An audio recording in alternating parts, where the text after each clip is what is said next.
Hi, and welcome to Battle Bone, your ultimate guide to everything ancient warfare. This is your host, Peter K. Bone.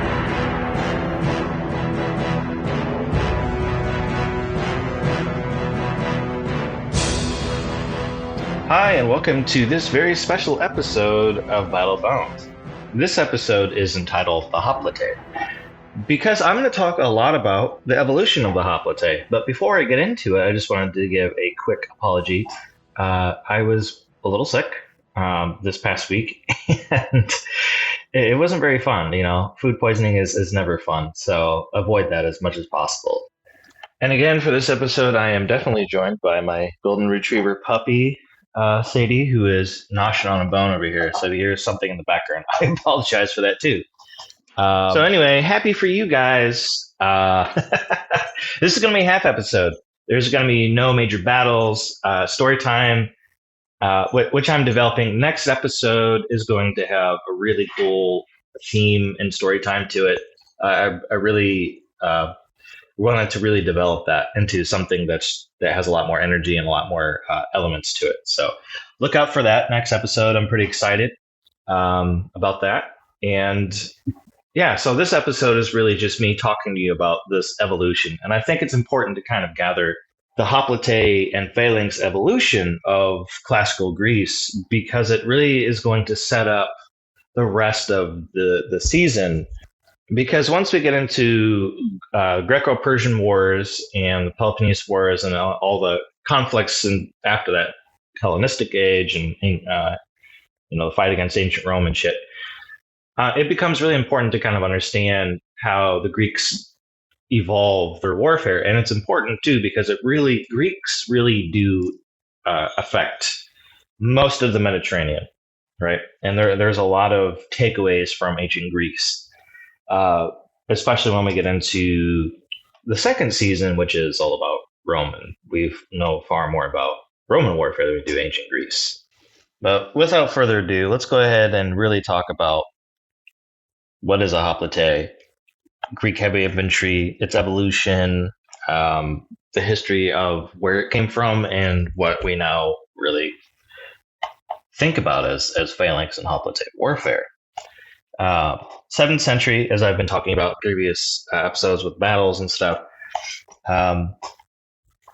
you have more of it becomes very Greek, and where it came from, and I think this is kind of important to kind of illuminate a little bit and kind of set up a context here, so that way we can kind of go a little bit further and not get a little stumped about what we're talking about.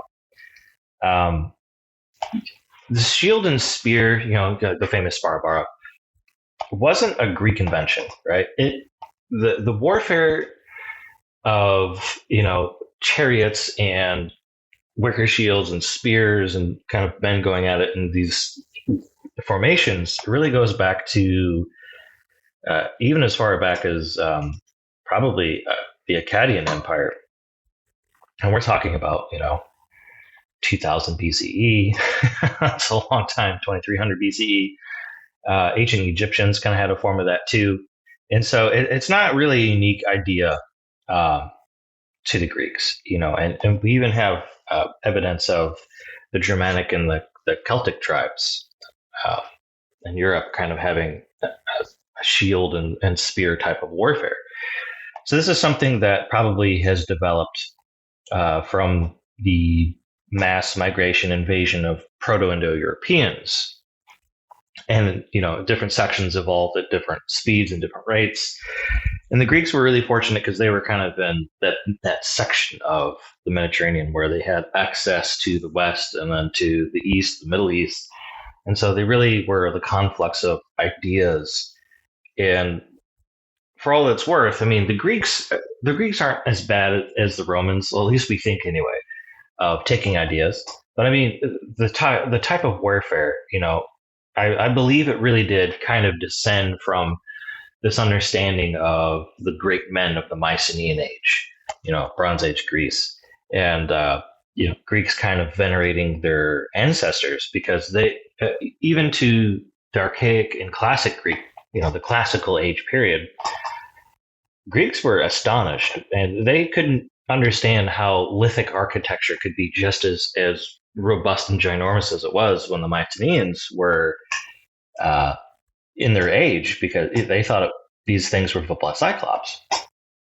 So you really have a testament to kind of how far down, quote unquote, Western, we'll say that, civilization kind of just collapsed, And so I actually just got done reading a book called 1177, The Year Civilization Collapsed, by Dr. Eric Klein. It is a fantastic read for anybody out there really wanting to get into kind of like that Bronze Age section of history. And man, it's fascinating, absolutely fascinating.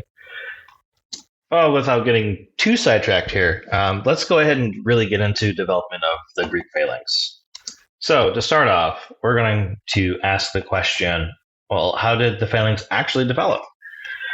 And you have three main theories. You have two orthodox theories and one heresy theory, which is why it's called the phalanx heresy theories. I don't know who came up with these names. I don't think they're accurately describing what's going on here. If something is proven not to be absolutely correct, I think it stops being orthodoxy, right? But anyway, you have the two quote-unquote orthodoxies, which is the rapid adoption theory and the gradualist adoption. The rapid adoption theory, I think, is the weakest argument here, to be completely honest with you. I know it was developed by a military historian, but he says between 725 and 675 BCE that the hoplite shield was super restrictive, and so thus the phalanx formation had to form because just the shield itself. It's like I said, it's a weak argument. Once this was invented, it was just so superior that other civilizations, other city-states, just had to adopt it, or else they would lose.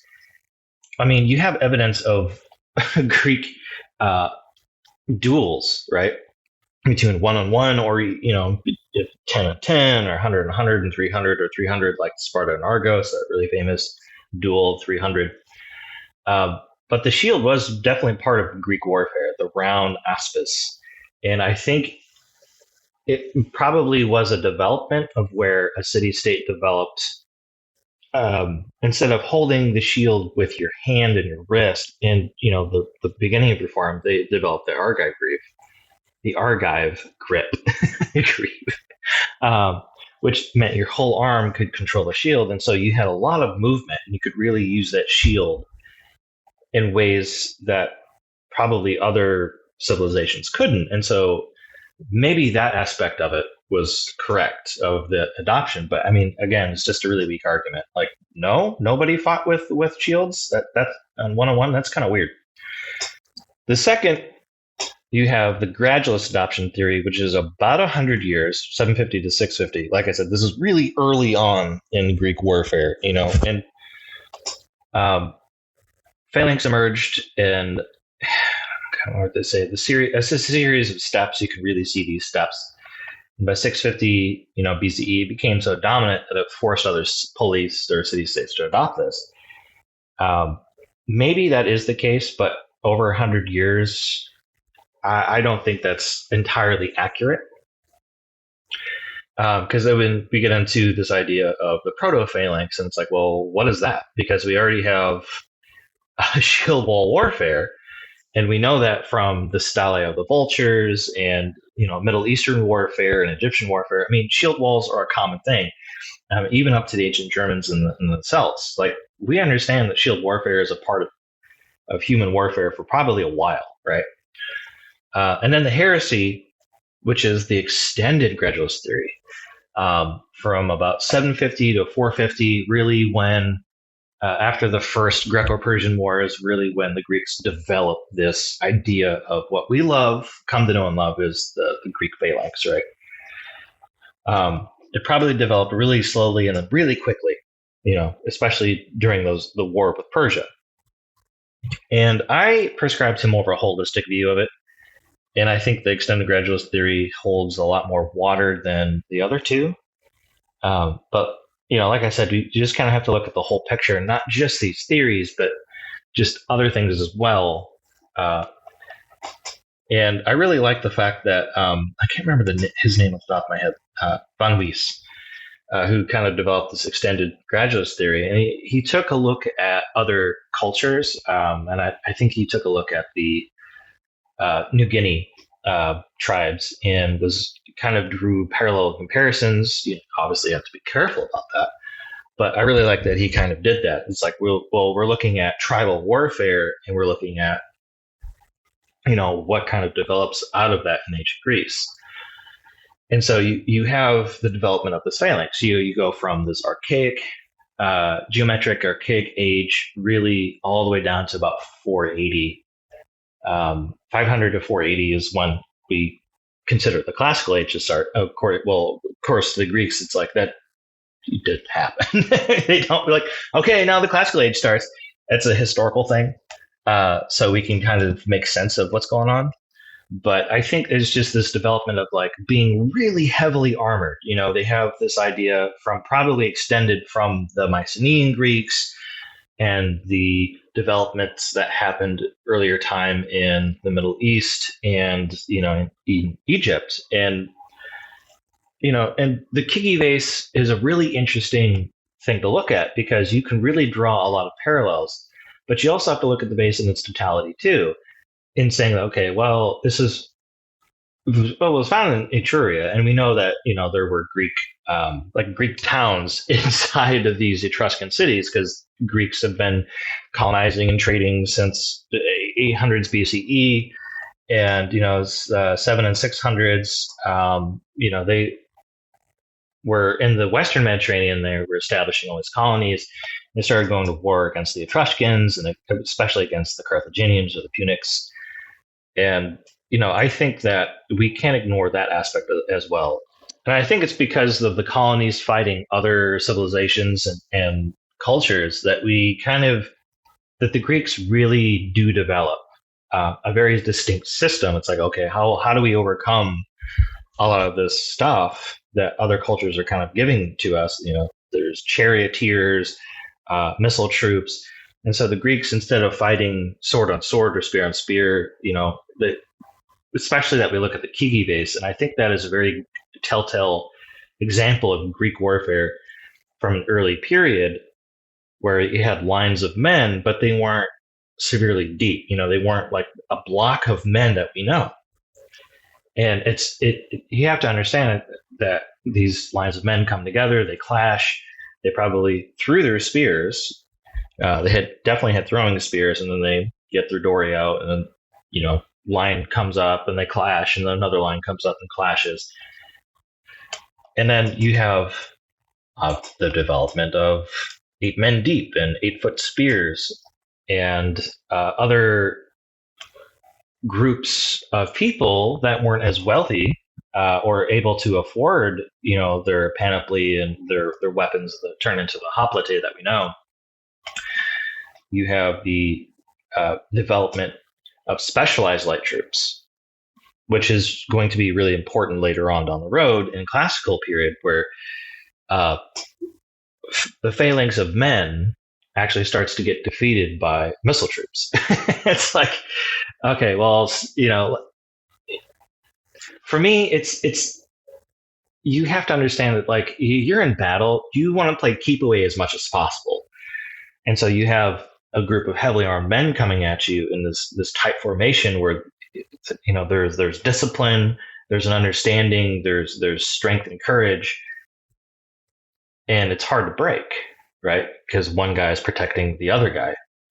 You got your shield in your left hand, and it's big enough to cover you, and then the guy to your left, and then you have your spear in your right, and then the other guy to your right is protecting you, right? And so you don't really have to have development of incredibly heavy armor anymore. If anybody has been in the military or other things where you wear like a weight vest when you're working out, you're wearing hundreds of pounds of gear. 120, 150 pounds, it takes a toll on you, and you really have to train with that. And so, these city states really start to develop professional soldiery, professional phalanxes, and then you get into classical age, late classical age, where you really have a lot of Greek mercenaries going around the Mediterranean plying their services, because that's what these Greeks do, right? You have a development of that. So before I get any further, I just kind of wanted to really quickly talk about the arms and armor of what we consider Greek hoplite or hoplite. Uh, there wasn't like a standardized system. It was very customized and very different among the ranks, because obviously it's whoever could afford what, or whoever got stuff from their dad. And repairs were made with iron and so on. But you have your aspis, which was a 3.5 foot shield. It was round, that was covered in bronze with wood and iron rings. Your cuirass, you have your muscled variety, which is made totally of bronze, or you have your linothorax with scale or iron rings of iron. And then you have, your greaves, probably made of bronze or iron. And then you have, all your different types of helmets, your Chalcidian, your Pylos, your Thracian, along with your swords, which are also made of iron. Your not your linothorax. You have your Doryu, Xiphos, or your Falcata, or your Kopis.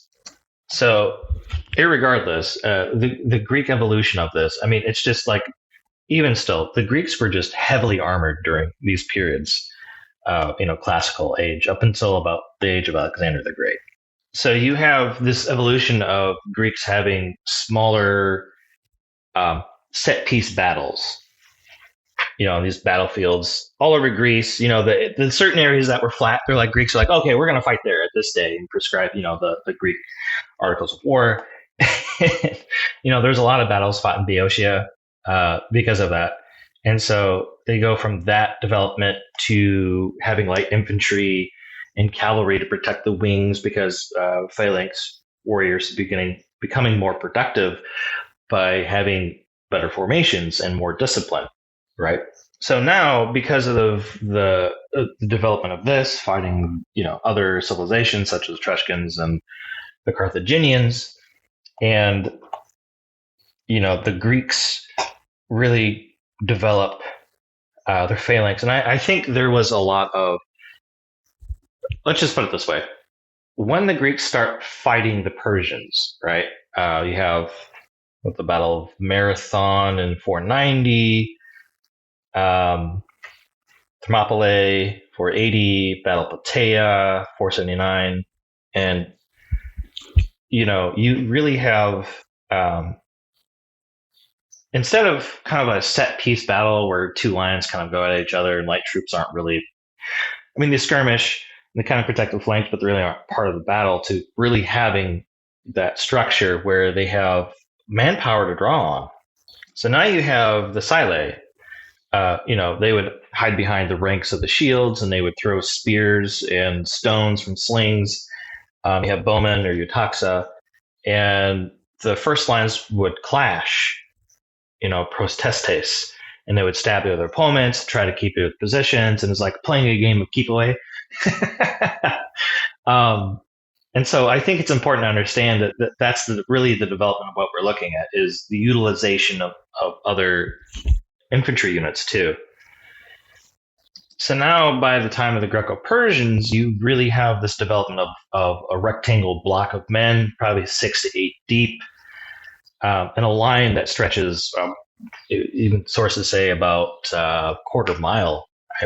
And then you have cavalry on the flanks, you have light infantry in the front, maybe hiding behind the first line of shields.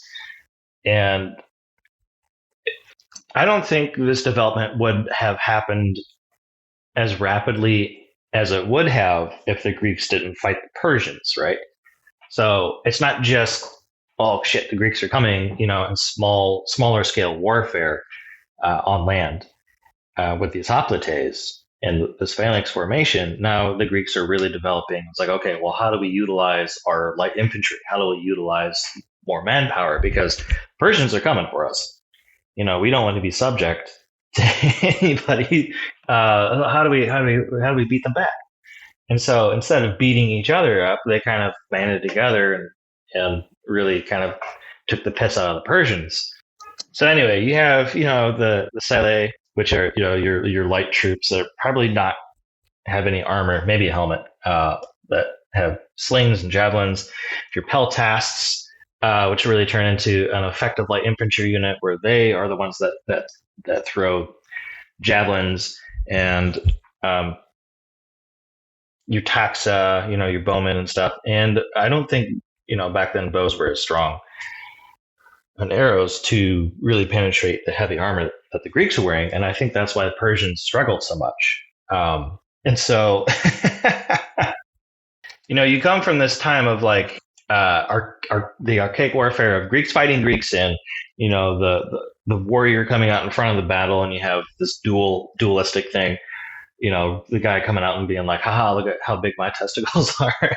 look at my balls. Like, anybody dared me to fight. And then you go into a system of order and discipline. And that is the evolution that we're really kind of looking at. It's not just the formation itself. Shield wall developed into the phalanx. We know that. Over a course of a period of time, how long it took, we're never probably going to know, to be honest with you. We're never going to know exactly when the Greeks decided to band together 8 men deep, 8-foot-long spears, these heavy shields. I think they're 35 to 40 pounds. They're wood and bronze coated, and they have iron rings around them, and just absolutely heavy infantry. And to train for that's a lot of endurance, right? It's a lot of muscle strength.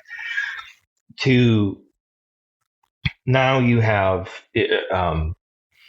strategoi. You have generals in charge of these massive formations, and you have formations that are a quarter mile or more in width. You're controlling pieces on the battlefield. You're battling other civilizations and their formations, and the size of battles actually, as the classical age progresses, become massive. Right? We don't really see that for a long time in human history, where the classical age, you just have just massive battles. And so now the Greeks had this idea of loyalty to their polis, but it was probably more of like loyalty to their neighbors, right? You're banding together to really defend your home. You defend, the trade routes, defend whatever it is that we're defending, but you have your brother to your left and your right. And I think that really made what the Greek phalanx was. You have to have some level of discipline, some level of training, a sense of esprit de corps, a sense of unity within these phalanxes. And so I think that is probably part of the evolution too, that holistic view of like, you really have to look at it from this perspective of like, okay, well, the Greeks go from serving a tyrant, right, in the Greek sense, to now serving the community as a whole. You're serving your polis, you're serving your neighbor. And so the distinction within society of becoming a warrior in Greece was about as big as, say like NFL player now, or a famous baseball player, soccer. But a caveat to that is you still kind of see this like one-on-one display of heroism, of warriorship. And that's kind of evident at the Battle of Thermopylae, where, the Spartans really are, they really developed a society after getting their asses kicked in the Archaic Age into this hardcore warrior society.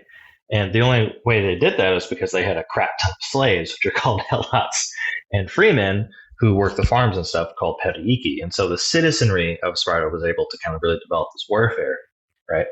But I mean, even at the Battle of Thermopylae, right, you still have Spartans that were engaged in single combat, and they would kind of get out of formation, they would fight, and then go back in formation. So, it depends on where you want to look and how you want to look, right? So even up until the Greco-Persian Wars, and then into the Peloponnesian Wars, you still have kind of that system. But the development is there. The idea of unit cohesion is there. And I think that is a part that a lot of military historians don't really understand, is when you're in the military, that's what it is. You really have an understanding of serving your brother. These are the guys that you go through hell with. And so you really become almost closer to these guys than you would, your own family. So anyway, with kind of that soapboxing, aside, it's interesting also to see the kind of the development of how these phalanxes arm themselves, right, as well, up until Philip II of Macedon kind of develops his sarissa pikemen. But a traditional, what we think of classical phalanx, especially in the Peloponnesian War era, you have your panoply, full bronze to those who could afford it. I think it weighed almost 70 pounds. But the bulk of these new massive formations of Greek armies, now they're developed into armies, and you have generals, the strategoi. You have the linothorax, which it's lighter because it's made of really heavy linen sewn in bulk, and pieces of iron on them now. You still have the upper class Greeks with their full bronze cuirasses, their muscled or the bells, helmets, and that's kind of who's going into battle, right? And so the Psylli, the Psylloi in ancient Greek, probably could just afford a helmet, some throwing spears, maybe a sword, dagger, and that's what they went into battle with. And maybe some greaves here and there, but it's really impressive that these Greeks go to war like that. And they stand shoulder to shoulder, and they really kind of battle each other. Now, I just wanted to include something here. I don't prescribe or believe in Othismos, which is the pushing match. I don't think it happened. I think that's a load of fuckery, to be honest with you. Why would you do that? That really bothers me. That really bothers me. It's like, I am sorry. I don't know, whoever you are. If you don't know or understand how warfare actually works, or have been in the situations of going to war and fighting, you want to play keep away as much as possible, especially when people are just thrusting their spears at you. It's like, can you fuck off, please? don't touch me with that. You just got your shield up, and like, oh man, I can't just imagine just the terror, the sheer grit that you need to kind of stand toe to toe with another man, armed as much as you are, just trying to stab him. That's nuts to me. Sorry for the caveat, but I just had to put that in there because Othismos, no. If anyone asks me, no. Othismos, absolutely not. Thank you. Move along, please. You were crazy. So anyway, the last thing I wanted to talk about was the application of short-bladed weapons or swords in Greek warfare and the hoplite formations. So obviously, with me saying Othismos is crap and garbage, you have the idea of like, okay, the middle class and the upper classes, which are probably the ones that fought in these massive formations in ancient Greek warfare, they had access to some kind of secondary weapon. A short sword, xiphos, which is your leaf-bladed, long sword shape. It kind of almost looks like a Roman short sword. But the Greeks use that to great advantage. You're able to move around and stab the other guy with your xiphos, or made famous by the Spartans. You have kopis, which is like a hunting dagger, a hunting knife. It's recurved to the front, and so it has really great hacking capabilities. And there's even evidence of cavalry down the road being like, okay, well, instead of using your lances and spears, your long, thicker spears as lances, you draw out your falcata, which is a much longer version, and it's far more effective, right? Because then it's not just a one-use thing. So the development of that, it's like, okay, the Greeks are still quite dangerous, and bows back in the day, especially the Persians, found out a little too late that it was very difficult for bows to pierce the heavy armor of the Greeks. And so missiles in that era were kind of rendered, well, I should say just bows themselves were kind of rendered ineffective. And so what was far more effective was slings, stones, ammo made of lead, and javelins. That was far more effective. And then you have the development of flanking maneuvers because the Greek hoplite was just, it was very difficult to approach head on, right? Unless you had about the same amount of armored infantry. But there is evidence of having really, the throw spears, your peltasts, your sile, where they actually do kind of defeat certain phalanxes with missiles because they flank and they use their javelins in close order. And so that's kind of what precipitates the more or less the downfall of, Greek phalanx as well. People do say it's tied to the city-state. That could be a thing too. But I think it was more or less that, it's because we'll definitely, there's going to be a lot of talk about the Peloponnesian War and the development and just the craziness of the battles. That's where you really get the famous kind of Greek style of fighting. And it isn't even against the Persians necessarily, it's against each other. And they really weaken themselves, allow themselves to get picked off by the Macedonians, right? And Philip II and Alexander the Great's hegemony. And we'll talk about that stuff too in later episodes. But I just wanted to kind of get out, some of the theories, some of the evolutions behind the phalanx, behind the Greek warrior, and really kind of put into context this massive development. And I'm sorry, this episode took a little while of just me talking at you about some of these things, but it's really important to kind of understand the context of exactly what hoplite is and the armor and, the ideas behind this evolution. And, we'll really get into more battle analysis in later episodes as well. So I just wanted to say thank you for sticking through this episode and listening to me ramble on. And hopefully you guys will come back for the next episode, which is going to be about the Greek Navy and the development of Greek naval warfare. So we can really get into the nitty-gritty when we hit Greco-Persian Wars and the Peloponnesian Wars. So thank you again for the listen, and keep your eyes and ears out for the next episode, guys. Thank you very much.